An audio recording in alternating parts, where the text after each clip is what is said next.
and welcome to 8-Bit Popcorn. Here we are, your hosts, Devante and Dallas, coming to you not live from the 8-Bit couch in 2D Wonderland, home of all your nostalgia. And today, what we're gonna do is we're gonna count down the top 10 movies of 2014. Hope you enjoy. 10. My number 10 is Maze Runner. Pretty much what Maze Runner is these bunch of kids who their memory is completely wiped out, being placed on this trial game, or I don't want to spoil it for you. It's a pretty good movie. I pretty much loved it. Maze Runner, because, I thought it was a good plot line, and it definitely would have made a good book, considering it was a book originally. I would like to read it. I don't read books, so... I'm just letting you know that it was a book, and it was really good, and I didn't read the book, but I'm going to. Last book I wrote was Captain Underpants, and that's coming out as a movie, but that's another story. 9. My number 9, though, is Haunted House 2. I love the Haunted House series, even the Scary Movie series. Anything with Marlon Wayans in it, I'm up for. Especially this movie. The first movie was extremely hilarious with all the, Cedric the Entertainer antics and things like that. But this movie just took it over to another level that I really love. And, it's a really good movie to watch if you're in a laughing mood and just laughing at, stupid things, paranormal things. Edge of Tomorrow. Tom Cruise movie is a Tom Cruise movie, but still... I thought the plot line was pretty interesting. It was thought-provoking, which is pretty rare nowadays. I haven't seen the movie, so I can't attest to that. 8. Mine is Captain America Winter Soldier. I like the movie for the most part. The reason why it's my number 8 movie is just like, I didn't like Winter Soldier as the main villain. I'm gonna be honest. That's your main reason? Yes. God, I'd rather have that anybody else but him. But yeah, that's my number 8. I don't want to talk anything else. It's a lot of good action, It is, but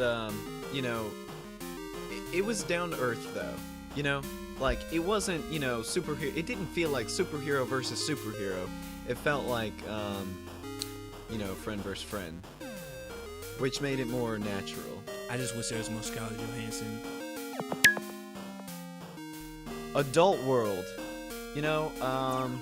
If you've never heard of this movie, all you need to know is it's got John Cusack, and I do, still like John Cusack. I think he's a good actor. The characters were very well thought out, and it was pretty open with a lot of things. It kind of put a lot of things in your face, like the fact that the whole movie is based in a sex shop. That's like where the main characters hang out all the time. If you're okay with some awkward humor, go for it. It's definitely worth seeing. 7. My number 7 is 13 Sins. This is a straight-to-DVD movie. It's a very underrated movie. It's about this guy who loses his job. He has a disabled brother, a pregnant wife, and he just got laid out of his job. So a game show, in a way, called him. He has to beat 13 challenges, and at the end, it will surprise you. So I'm not going to give away any spoilers. It's worth watching. It is a very good movie. X-Men, Days of Future Past. So, just the fact that Wolverine was in it from start to finish, that's a plus. Yeah. And another thing, that scene with Quicksilver, badass. Best part of the whole movie. It is. It's the best. That's the best part. 6. Maleficent. What can I say more? Angelina Jolie. That ass. That gives any movie. But overall, this movie was pretty good. I liked everything about this movie, from the action scenes to the background story of Maleficent on, why she's so bitter towards Sleeping Beauty. And the only thing I don't like is the end part where, I just don't want to spoil it, but screw it, I'm gonna spoil it. The end part. Spoilers. Where she kisses Sleeping Beauty. That's just stupid, but that's me. Well, another thing is that, as a good part of the movie, the fact that they took an old story and revamped it. It's just kind of interesting how they took a turn with the whole story that everybody's known and loved and changed it up a bit, which is not always a bad thing. It can be, in this case, it's a really good thing. 22 Jump Street. It's a very, very funny movie, and I thought it was worth seeing. One thing though, if you've seen 21 Jump Street, you've seen 22 Jump Street. If you like the first one and you want more of it, go see the second. 5, My number 5 is Guardians of the Galaxy. Solid soundtrack. Really? Yeah. Really though? Yes. Number 5? Number 5. Alright. Solid soundtrack, great casting for the actors. I love Rocket and Groot. My only thing that I just don't really like about Guardians is, again, the same issue that I have with Captain America, is the villain. I'd rather have some other villain in a way. I know that there's some copyright issues still with Fox and Marvel Studios, but Ronan the Accuser is just, I wish there was a different way that the movie could have ended or had a better villain, but hey, that's just my opinion. Lego Movie. Absolutely in the top 5. I mean, even though it's aimed at children, I grew up with Legos, so there's some nostalgia in that. On top of that, the characters are hilarious, the plot line keeps it moving forward continuously, and I would actually say it's funnier than some of the other comedies that came out this year, and that's why it's on the top. 4, X-Men Days of Future Past. I know Dallas put that as number 7, which he's stupid for, but hey, I'm not gonna say anything. This single-handedly saved the X-Men franchise with wiping out X-Men Wolverine's origin, also X-Men Last Stand, that abomination. There was a lot of cool different sequences in this whole movie that could lead to other movies, like the end credit scene with Apocalypse. I really like this movie. I'm really, excited to see what's up next in 2017, I believe, or 2016 with Apocalypse. Amazing Spider-Man. The last trilogy of Spider-Man, I grew up with them, so I enjoyed them. For me, what's his name? Tobey Maguire. Tobey Maguire was Spider-Man for all intents and purposes for my childhood. But, I don't really see anything wrong with this new Spider-Man. Yes, he's a little mushy, but there are some scenes that call for it. And, you know what? Spoilers, because it's about to be 2015. And, I feel like if you haven't seen it already, you probably should have. But basically, the scene with Gwen Stacy and the clock, that was just so beautifully done. The styling and the artwork and how they matched the comics was just incredible. And even the soundtrack was, it could have been better, but it was good. So I'm gonna put it as number 4. 3, My number 3 is the Lego Movie. I know Dallas put this as his number 5, but hey, I gotta move this up. It's like he said, it's generated towards children, but I just had a lot of fun with this. I thought this was a stupid movie at first until my friends convinced me to watch the movie. And after I watched the movie, it's really awesome. Cause everything is awesome.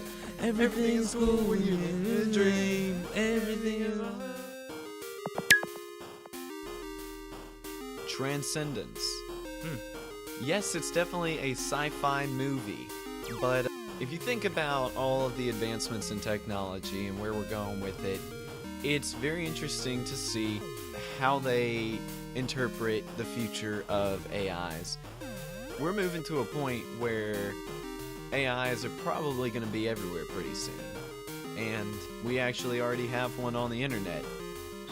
Cleverbot. So to see what happens in this movie, you're probably going to need to sit down and just enjoy it, because it takes a minute to get started, but once it does, it takes off. 2, My number 2 is The Equalizer. I love this movie so much. I don't care what people say about Denzel Washington in the lead role, Sony. This movie was a spin-off of a 1980s TV show called The Equalizer as well. Essentially what this movie is, Denzel plays a retired special forces agent, I presume. And he's taking out a whole bunch of people. It's amazing to watch. It's pretty much one of the best action movies I've seen. So if you're into that type of stuff, go ahead and watch it. As above, so below. I don't know what kind of reviews are out there on this movie, but all I'm gonna say is that this movie is so close to number one. Well, for a horror film, it should be number one. They've taken concepts from mythology and implemented them into this horror flick. I would say that it's more similar to a thriller than a horror movie, but it has too many aspects of a horror film, such as monsters, creatures that attack you, psychological terror, that make it a horror movie. But basically what it is this group goes to Italy, and they go into the catacombs of Italy, and they are searching for a certain object called the Philosopher's Stone, which, yes, it's in Harry Potter, but it was also originally from mythology. But they end up going lower and lower, and the psychological terror just kept me on the edge of my seat. Definitely a must-see. 1. My number one is Dawn of the Planet of the Apes. Monkeys, submachine guns, post-apocalyptic world. Who's in? I'm in. Case closed. Caesar for president.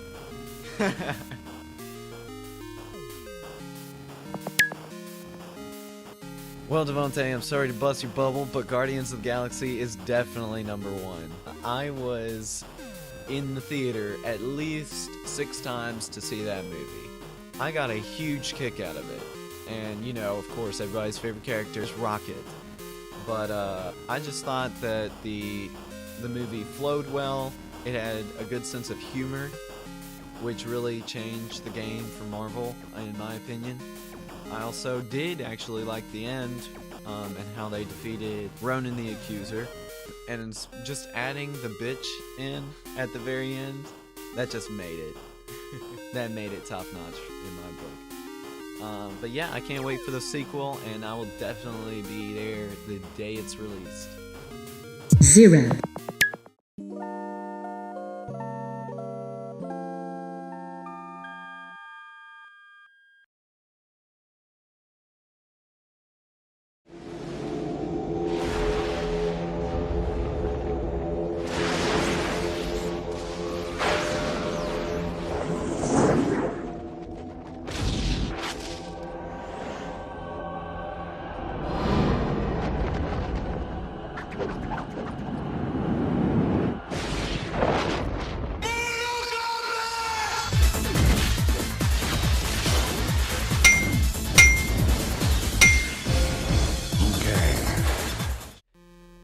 Thank you guys for watching. I hope you enjoyed. Don't forget to hit the like button and like this video and share it with your friends if you did enjoy it, or if you want them to hear about a movie that we didn't cover, put it in the comments.